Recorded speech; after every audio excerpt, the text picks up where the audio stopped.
Hello, I'm Gene Angel. I'm an electric car owner and a green energy enthusiast. I am a member of Our Water, Our Air, Our Rights, a local environmental group here in Crawford County and Erie. And I'm here today to talk to you about electric cars. Electric cars are a big part of our future, I feel. Here in America, we're seeing on the roads more and more electric cars as manufacturers enter into this new technology. Electric cars on average produce 50 to 70% less carbon emissions over their lifetime compared to a gas car. And that makes them a good step forward for this country and the world. Myself, I bought my first electric car, a 2017 Chevy Bolt with 39,000 miles, and used I only paid $16,000. The reason is, as more and more manufacturers enter into the competitive car market on electric cars, the price of these cars is going to come down, as well as more and more used vehicles will enter into the market. As this happens, we are going to see the average cost of these cars become very affordable for average users. As well, they're a lot of fun to drive. And let me take you on a trip and show you.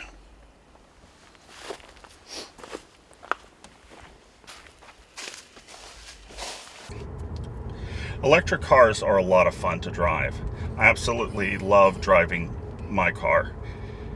I've driven a lot of cars in the past, gasoline, economy cars, sports cars. They both have their advantages. I like both. I like the fuel efficiency of economy cars, and I like the power of a sports car. But with gasoline engines, you really can't have both. The exception is the electric car, where you absolutely do get both. According to the EPA, the average fuel mileage for an electric car is 130 miles to the gallon rough equivalency.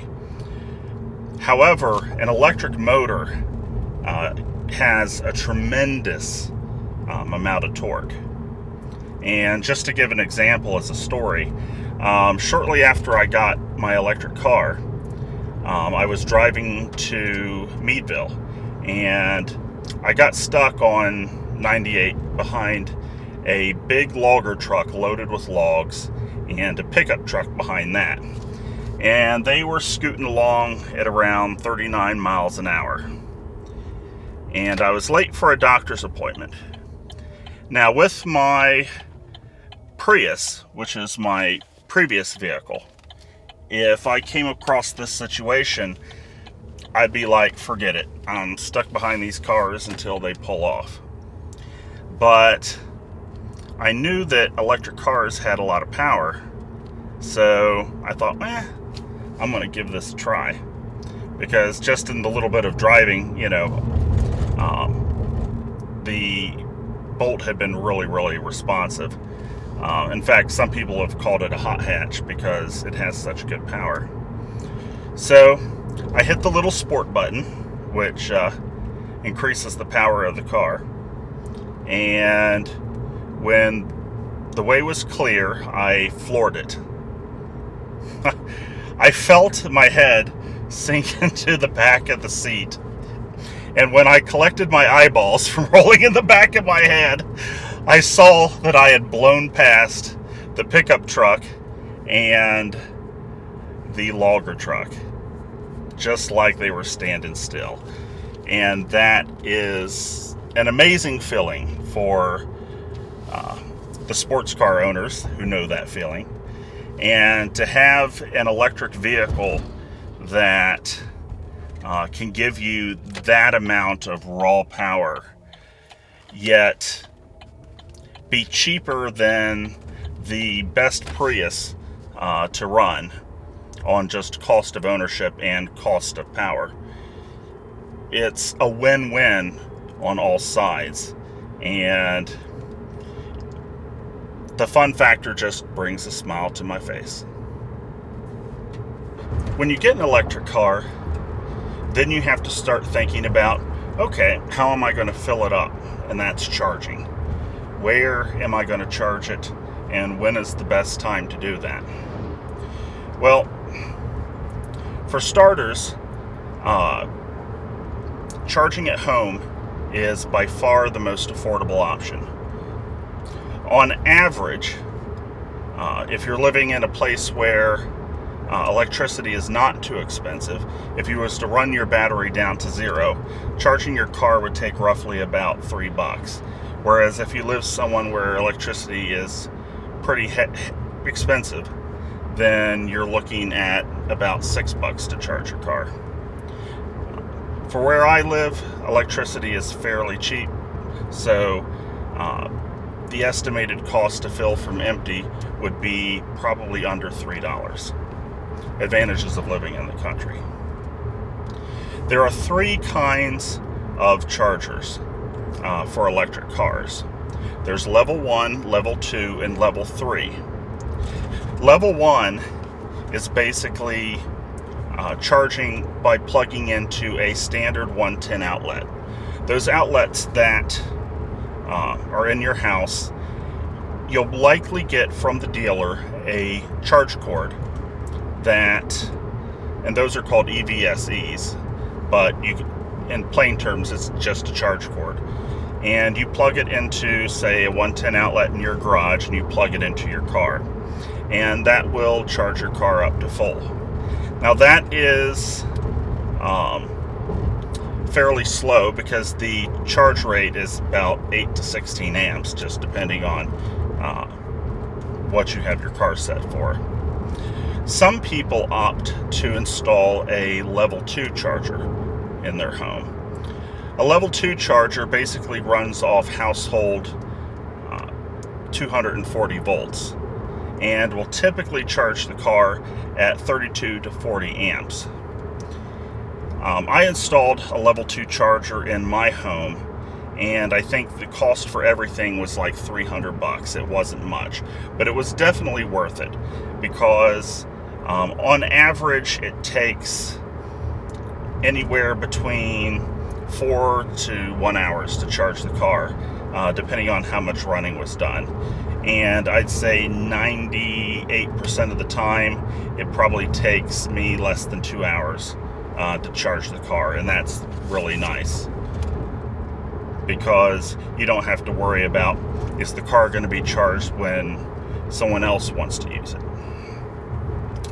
A level 3 charger are typically commercial chargers, which you'll find you'll stop it on road trips and are also sometimes at businesses. And level 3 chargers you pay for, but those can charge your car, depending on the battery you have and the car you have, can charge you from 30% to 80% in anywhere between 20 minutes to 5 minutes. The newer batteries that are coming out are said to charge in as quickly as 5 minutes, so that's pretty exciting. But even here with my Bolt, 20 to 30 minutes on a stop at a fast charger, and you're good to go. Now, pay chargers are more expensive than charging at home. So for myself, I charge at home, and the charge lasts me all day. However, if I was to take my car on a long trip, then I would use a public level 3 charger, in which I pay for the electricity, but they charge it real quick, and my level 3's stops will be my rest stop. I'm here at the Best Western in Erie, Pennsylvania, and this is an example of a level 2 charger. Using a level 2 at a motel or a shopping center is as simple as unplugging,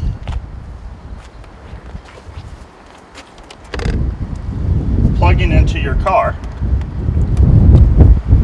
and going into rest. Then 2 to 4 hours from now, your car will be fully charged. And that's the convenience that these businesses offer while offering a level 2 charge. That in turn draws customers that from an increasing market of electric vehicles.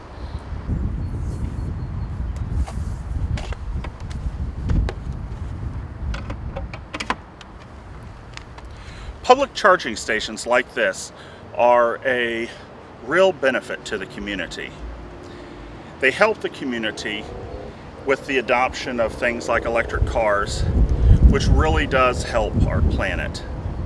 Governments can also help by installing charging stations throughout their communities. And this also helps in the adoption of technologies which will save our planet. So I encourage everyone to talk to their representatives, to talk to their government council people, and encourage the adoption of things that will help our communities and save our planet.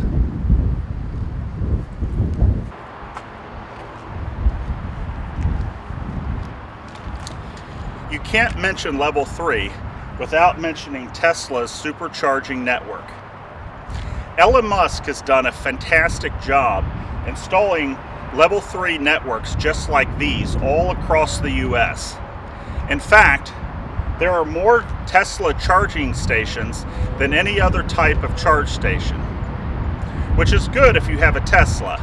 The only disadvantage is that if you have a non-Tesla electric car, you'll have to seek out a different type of level 3 charging.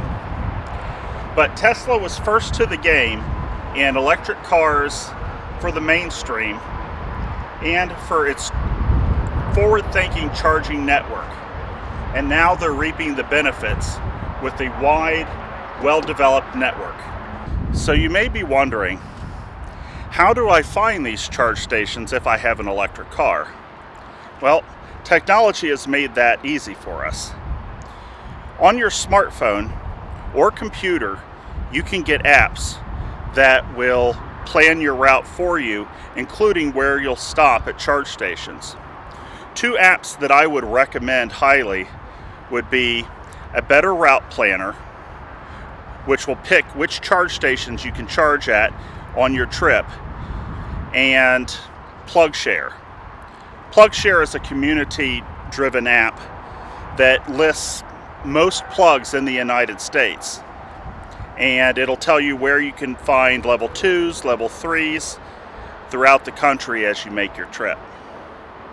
And again, there's Electrify America and many others that have their own apps, which will have even more details on their specific product.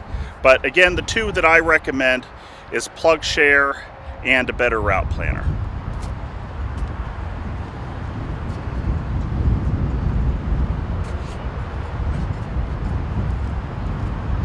This here is an example of a level 3 charge station. Now these are public. This one here is in a Walmart here at Erie, and Walmart has taken a good initiative in installing more and more level 3 chargers at their locations. Other businesses have as well, and you'll often find them along interstates where people can stop and charge and top off their car. A level 3 will charge at 400 volts, and depending on your car, can top it off in 30 to 5 minutes, depending on the battery that you have. 5 being the theoretical latest battery solid states that are coming out. Now, this is this charge station has CSS, which is the current typical industry standard, and it also has a few CHAdeMO charging stations. CHAdeMO is a Chinese standard that some of the cars like the Leaf have. Just like a gas station, you go over, you can swipe your card, you plug in, and you fill up. When you're finished, you put it back And another nice thing about these charge stations, if you register with them, they'll actually send you a text message when your car's ready. Final thoughts. Electrification is coming. It's good for consumers and it's good for the environment. More and more we're going to see electric cars on the road. And more we're going to need infrastructure like this, as well as people like you encouraging businesses and government to get involved in the development of infrastructure and good, productive green laws. So with that in mind, good luck on the home front and see you next time.